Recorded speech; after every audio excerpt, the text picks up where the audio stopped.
Hello everybody, welcome back to my channel. My name is Logan if you've never been here before.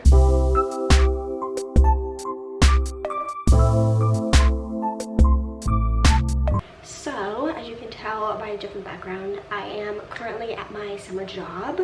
I basically work at like a summer camp, and so we live on campus, and so that's why my room looks a little different. But for today's video, I wanted to keep with the tradition that I started last year, entitled my 6-month movie update, because I watch so many movies throughout the year that if I made a video at the end of the year, it would be so incredibly long and no one wants to sit through that. So I will be updating you all on every single movie that I have watched for the first half of the year.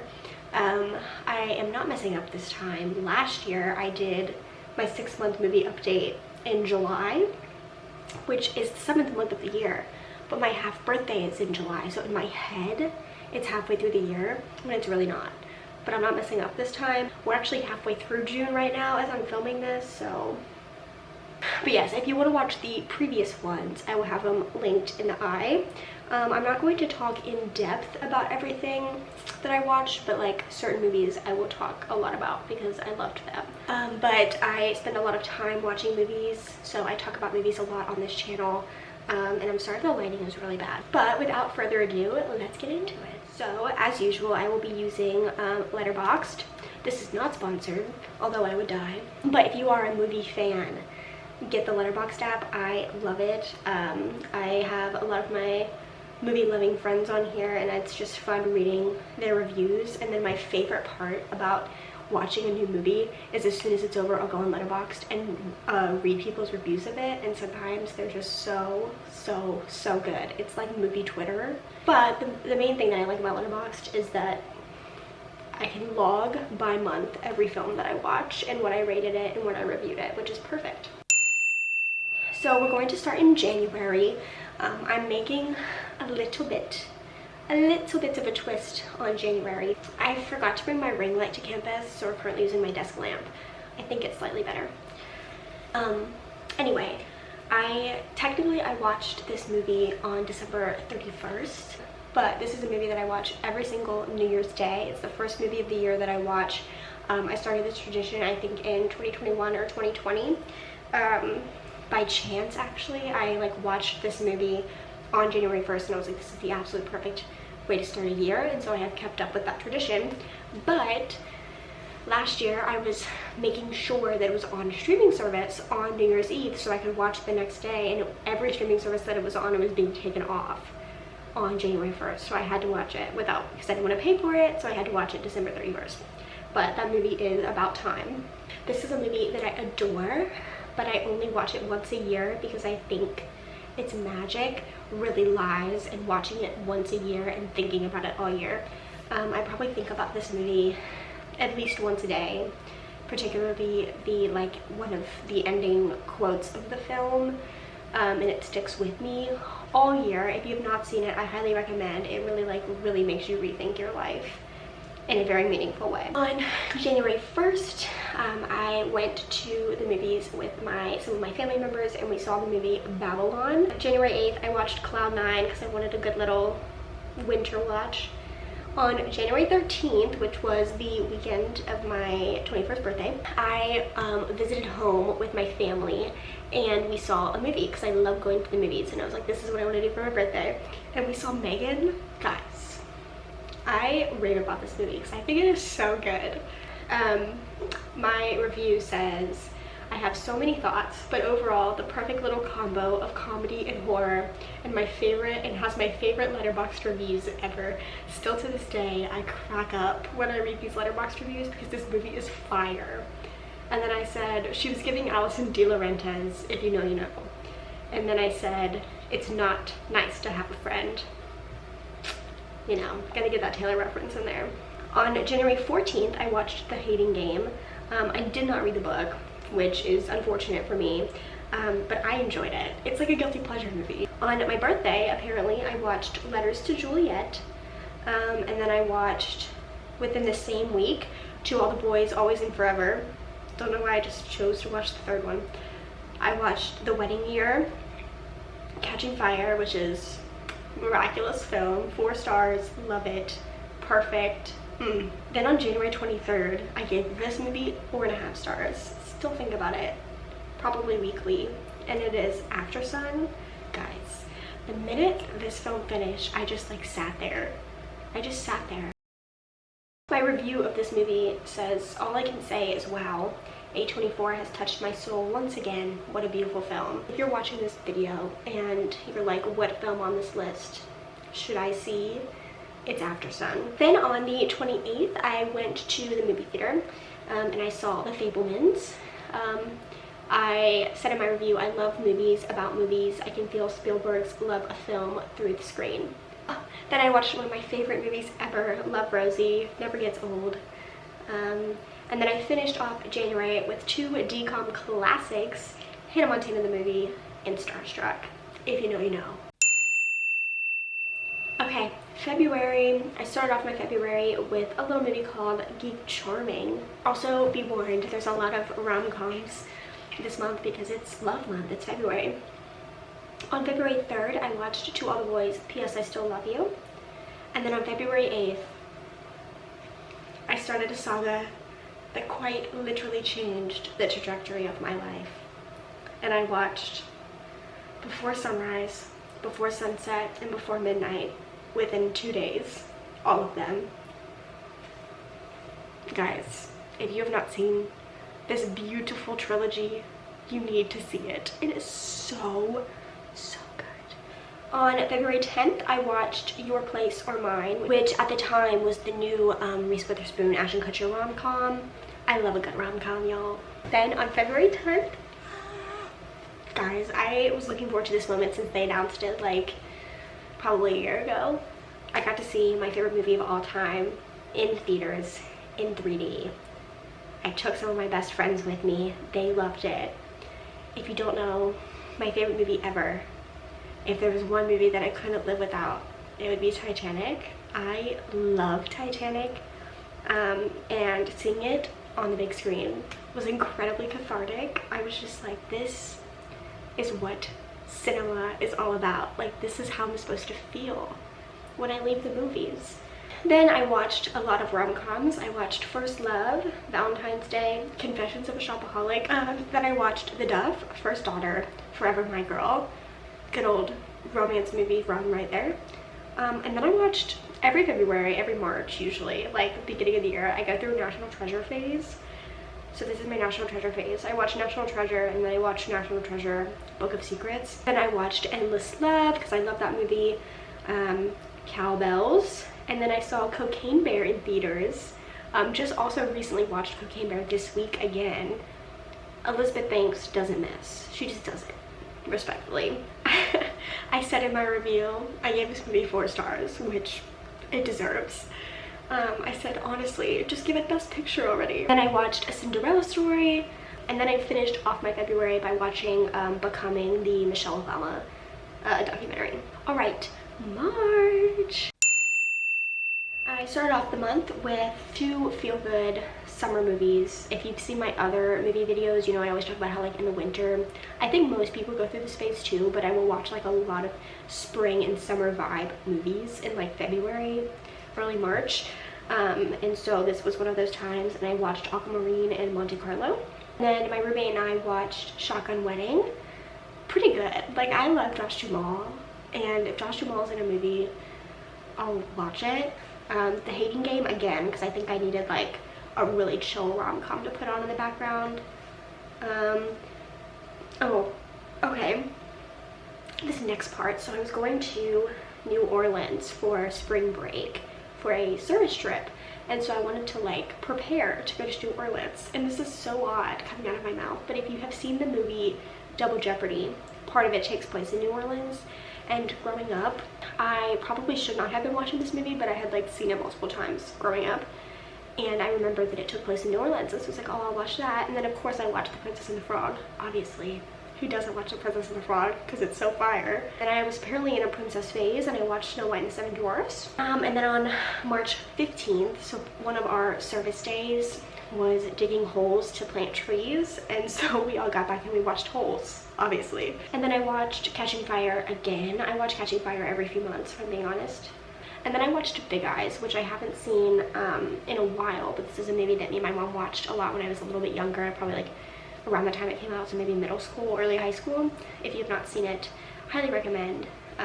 It's kind of like, I don't know, like it's like the perfect mix of like an indie and big budget feel kind of a movie. And then I watched Just My Luck, which I had never seen. I don't know how I've never seen it, because I love Chris Pine and I love Lindsay Lohan. But it's a good classy 2000s rom-com. And then I rewatched The Proposal and Confessions of a Shopaholic, going through rom-com phase. And at the end of March, I was going on a trip to Las Vegas, and so on the plane I of course watched Elvis, and I also watched Overboard. And then I finished off the month by watching Set It Up, which is one of the best rom-coms ever made. All right, April. Started off April by watching Prom Pact, cute new little rom-com. And then I watched Shrek 2 with my family when I was home for Easter. And let me tell you, Shrek 2 is a classic to me. I freaking love Shrek 2. I think it is so funny. My parents were like crying tears of laughter because it's so funny. On April 8th, I watched Hop, because me and my sister watch it every Easter. And then on April 10th, I watched Dance Academy, the movie, because I had just finished watching the series all the way through again. On April 10th, I watched the Lizzie McGuire movie, and then on April 14th, I saw the Super Mario Brothers movie for my friend's birthday in theaters. I played a lot of Mario Kart growing up, but I never really was like in to like the Super Mario Brothers game, so I didn't know if I was gonna really get it, but I really enjoyed the movie.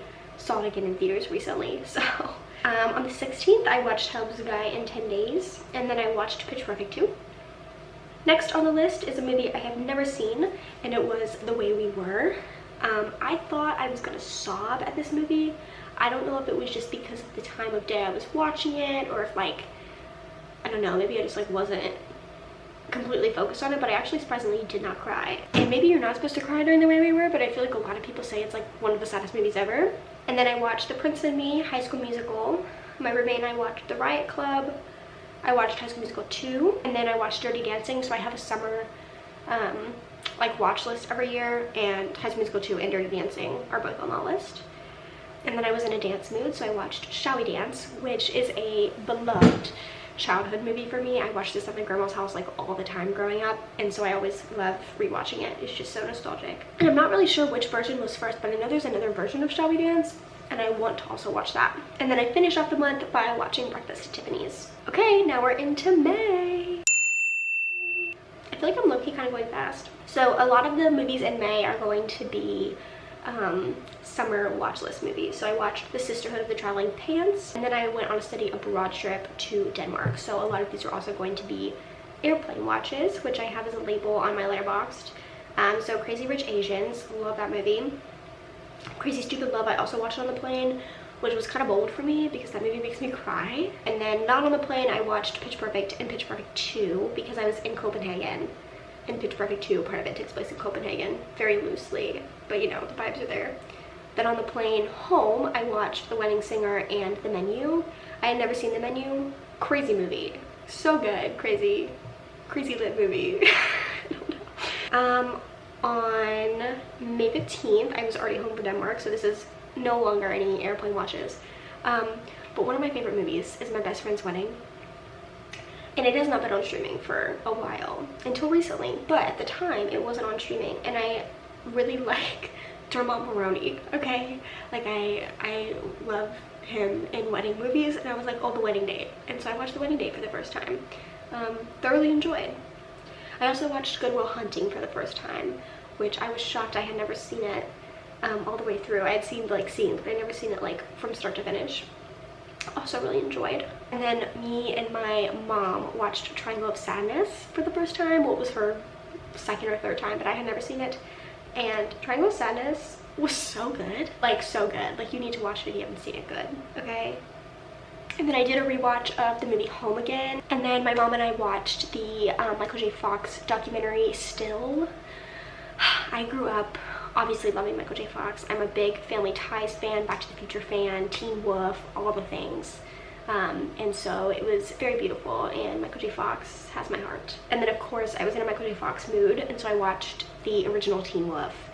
It is the most 80s movie ever made, and I stand by that. Then to stick with the summer watch list, I watched Parent Trap and I watched Starstruck. Then I saw the movie Monica in theaters. And then I also watched Teen Beach Movie, which is on my summer watch list. And then in theaters, I of course saw the new The Little Mermaid. My review for The Little Mermaid is also very lengthy because I feel like when I go to the theater, I come out and I want to like write a novel of a review. My absolute favorite part about this movie, well, not my favorite part, but one of the parts I really appreciated was the beginning when they had the Hans Christian Andersen quote about, I can't remember the exact quote, but like how because a mermaid is underwater you can't see her tears, and how that's really awfully sad and just horrible. And I think that that really set the tone. But I also think that having the quote at the beginning also gave it a much like more like grim undertones. And I really appreciated that, like, you could tell because of the way that Halle Bailey sang, you know, Part of Your World so beautifully, and the shots of her hand reaching, and all of the shots of like people dancing with a certain angle on their feet and stuff like that. Like, I really appreciated how it made the pining the area feels to live in the above world so much, like it highlighted it so much more, and I liked that a lot about the film. I liked a lot of things about the film, but that's the main thing. Part of Your World, oh my god, I never want to get that out of my head, like, ugh. And then I saw the Super Mario Brothers movie in theaters again. And then I finished off May by watching the original The Little Mermaid. Ladies and gentlemen, we have made it to June. I started off my June really strong with one of the best Disney Channel original movies ever made, Read It and Weep, okay? This movie slaps if you haven't seen it. Then I was laying in my bed and I was trying to find a movie to watch, and my mom was like, you should watch this movie called A Man Called Otto, which I remember seeing trailers for when I would go to the movie theater back when, like, it was before it was out. And I was like, oh, this movie looks good. My mom was like, you should watch it. My mom knows good and well that it doesn't take much to make me cry. When I tell you, this is not an exaggeration, I cried the entire duration of that movie. Like, there was not a moment in that entire film where I was not crying, and I'm not exaggerating. It's like if they replayed the first part of Up the entire time. This isn't even the end. Like, I'm 20 minutes in. I suspect you have hypertrophic cardio. And now there's a cat. And he's so cute. I also didn't know that A Man Called Otto was a remake. I was like in the middle of the movie and I was researching it, as I do. I go on IMDb and like research and figure out everything about the movie ever. And then I saw that it's a remake, so now I want to watch the original. And then I finally found My Best Friend's Wedding on streaming, guys. I literally gasped in my room when I saw that it was on streaming. I just love My Best Friend's Wedding, so I gave that a watch. Then for the first time, I watched A Streetcar Named Desire with some of the staff that I'm working with here. We watched it last week, and I read the play 2 summers ago. Loved the play, and I just never got around to watching the movie. So good. I mean, like, wow. No wonder it won like 80,000 Oscars. I gave it 4.5 stars on Letterboxd, and my entire review is, I don't want realism, I want magic. Love that quote. And then to stick with the summer watch list theme, I watched The Kissing Booth. And then I came across a movie that I had never seen from 2014 or heard of, called Walking on Sunshine. And then I watched Finding You, which I had also never seen or heard of, but I enjoyed both. And then I watched Cocaine Bear again. So that is everything I have watched thus far this year. It's been a good year for movies, and it's gonna be an even better year because you know what comes out next month? Yeah, that's right, Barbie. Barbie, Greta Gerwig's most miraculous work, okay, other than Little Women. I'm so excited, I cannot wait. But thank you all for watching, and I hope that this list gives you some ideas of some good movies to watch.